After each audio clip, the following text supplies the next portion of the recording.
Bismillahirrahmanirrahim. Assalamualaikum warahmatullahi wabarakatuh.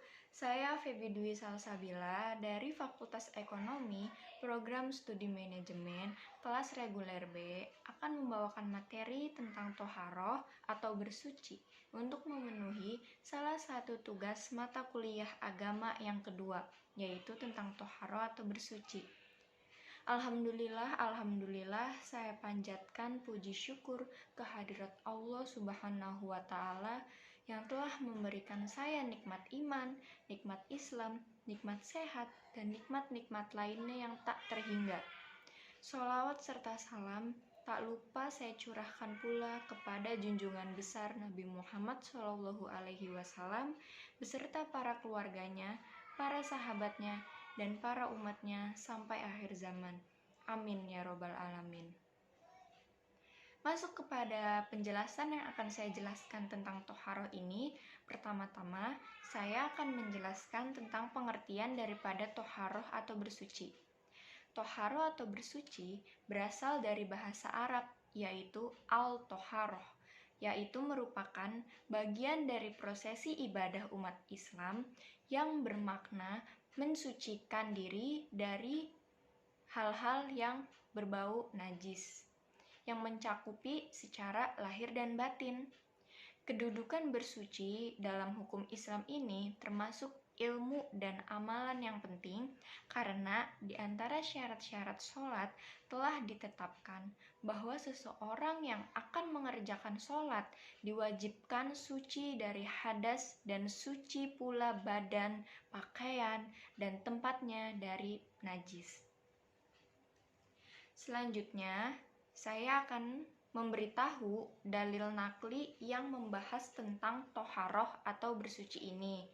Dalil naklinya itu terdapat dalam Quran Surat Al-Anfal ayat 11 yang artinya disebutkan dalam salah satu surat tentang toharoh, dan Allah menurunkan air atas kamu sekalian dari langit agar kalian mensucikan diri dengannya. Quran Surat Al-Anfal ayat 11. Selanjutnya adalah tujuan daripada toharoh. Ada beberapa hal yang menjadi tujuan disyariatkannya toharoh atau sesuci. Di antaranya adalah untuk mensucikan diri dari kotoran berupa hadas dan najis. Yang kedua, sebagai syarat sahnya sholat dan syarat sahnya untuk menjalankan ibadah seorang hamba. Jadi, itu adalah sebagian dari tujuan-tujuan toharoh atau bersuci ini. Selanjutnya, terdapat pula macam-macam daripada toharoh yang akan saya jelaskan sekarang. Toharoh secara umum dibagi menjadi dua, yaitu toharoh hakiki dan toharoh hukmi.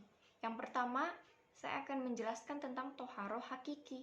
Jadi toharoh hakiki adalah segala hal-hal yang terkait dengan kebersihan badan, pakaian, dan tempat sholat dari najis. Contohnya adalah mandi, melakukan kegiatan mandi. Mandi itu juga kan cara kita untuk membersihkan diri kita dari najis. Yang kedua adalah toharoh hukmi, yang artinya kesucian secara ritual di mana secara fisik memang tidak ada kotoran yang menempel pada diri kita. Namun, seolah-olah dirinya tidak suci untuk melakukan ibadah ritual. Contohnya adalah berwudu. Berwudu itu kan untuk mensucikan diri kita, dan berwudu juga adalah salah satu syarat untuk melakukan sholat. Ya, yang selanjutnya adalah ruang lingkup daripada toharoh atau bersuci ini. Pembahasan fikih mengenai toharoh meliputi yang pertama, alat toharoh, yang salah satunya adalah air. Air adalah alat toharoh yang paling utama dan yang paling sangat dianjurkan. Yang kedua adalah hadas dan najis. Yang ketiga, larangan karena hadas. Selanjutnya adalah cara bertoharoh meliputi istinjak, mandi, berwudu, tayamum, menghilangkan najis dari pakaian, dan tempat dari perkakas juga dibersihkan. Jadi mungkin itu macam-macam dan ruang lingkup toharo atau bersuci yang bisa saya sampaikan. Selanjutnya adalah kaidah dasar hukum toharoh atau bersuci. Dasar hukum toharoh terdapat dalam Al-Quran maupun hadis.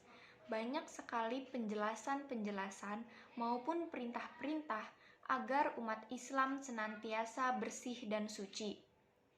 Salah satu dalil juga yang mengatakan tentang toharo atau bersuci ini, selain daripada Quran surat An-Anfal tadi, dijelaskan juga dalam Quran surat Al-Maidah ayat 6.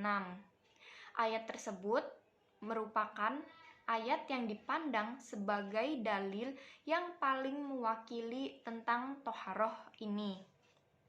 Nah, adapun hadis yang mengatakan tentang toharoh atau bersuci dari Abu Hurairah radhiyallahu anhu, Rasulullah Shallallahu alaihi wasallam bersabda, apabila ada seseorang hamba yang muslim atau mukmin itu berwudu, lalu ia membasuh mukanya, maka keluarlah dari mukanya itu semua kesalahan yang disebabkan ia melihat padanya dengan kedua matanya, dan keluarnya ialah beserta air atau beserta tetesan air yang terakhir.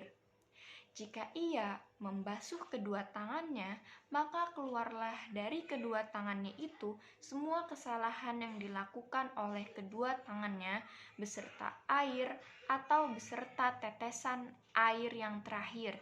Selanjutnya, apabila ia membasuh kedua kakinya, maka keluarlah semua kesalahan yang di jalan kan oleh kedua kakinya beserta air atau beserta tetesan air yang terakhir, sehingga akhirnya keluarlah ia dalam keadaan suci dari semua dosa.